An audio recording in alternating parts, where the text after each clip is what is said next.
Kahapon hoy, talagang matindi sapagkat kawalan ho ng respeto ang umiral.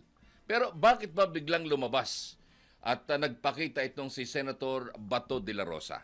Sa tingin ko ho, kaya lumabas itong si Bato de la Rosa, ito ho ay bilang pagpapakita ng kanyang tiwala sa bagong liderato o magiging bagong liderato ng Senado.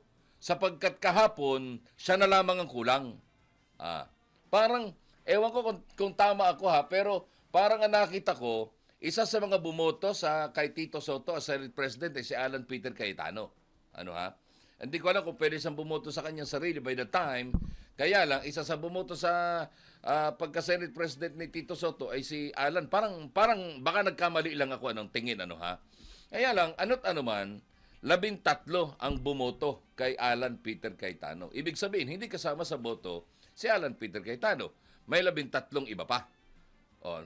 Whatever it is, ay isang boto, kasi kung hindi, pantay eh. No? Pantay. 11, 9, 10, 11, di ba? At itong isa kabila ay parang halos ganun din.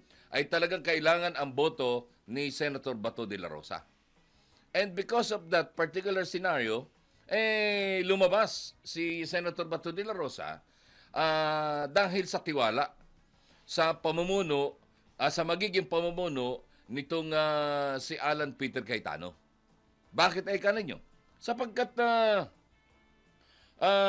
alam niya na pwede siyang ipagkanulo ng mga grupo nitong sina Ping Lacson at saka itong si Tito Soto.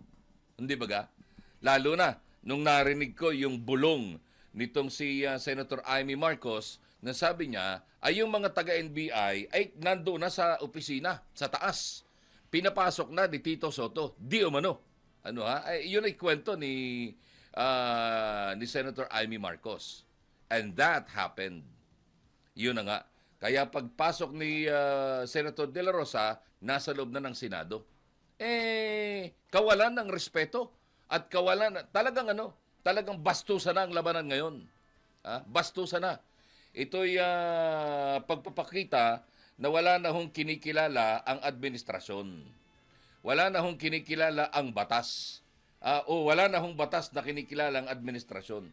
Matindi na yung tinatawag nilang impunity dito sa pamahalang ito.